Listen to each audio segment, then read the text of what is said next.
நாம் ஒன்னா இருக்க கற்றுக்கணும். ஆசிமை பற்றி உண்மையை சொன்னா புரிஞ்சிக்கணும்.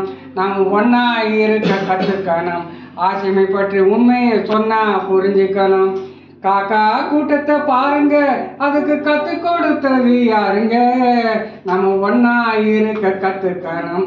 ஆசிமை பற்றி சொன்னா புரிஞ்சிக்கணும். வீட்டை விட்டு வெளியே வந்தா நாளும் பேசலாம்.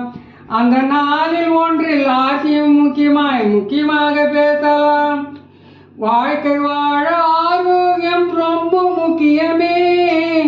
வாழ்க்கை வாழ ஆரோக்கியம் ரொம்ப முக்கியமே. ஜெய்மாசியமில் பொருளை வாங்கி உபயோகித்து பாருங்களே. நம்ம ஒன்னா இருக்க கற்றுக்கணும். ஆசிமை பற்றி உண்மையை சொன்னா புரிஞ்சிக்கணும். தன்னை போல பிறரை என்னும் தன்மை வேண்டுமே. அந்த தன்மை வளர உள்ளத்திலே கருணை வேண்டுமே. பொன்னை போல மனம் படைத்தால் செல்வம் வேறில்லை.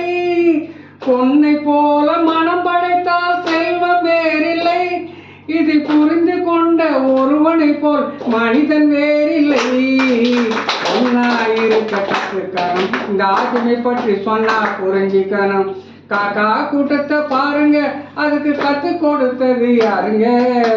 ஒன்னா இருக்க கத்துக்கணும். ஆசிமை பற்றி சொன்னா புரிஞ்சிக்கணும்.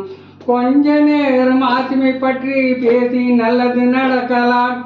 இந்த கூட்டத்திலே எல்லோருமே ஒரு நாள் லட்சாதிபதி ஆகலாம். நேற்று வரை நடந்ததெல்லாம் இன்று மாறலாம். நேற்று வரை நடந்ததெல்லாம் இன்று மாறலாம். நாம் செல்வந்தராகும் யோகம் நமக்கு விரைவில் வரலாம். ஒன்னா இருக்க கற்றுக்கணும். ஆசிமை பற்றி உண்மையை சொன்னா புரிஞ்சிக்கணும். வணக்கம்.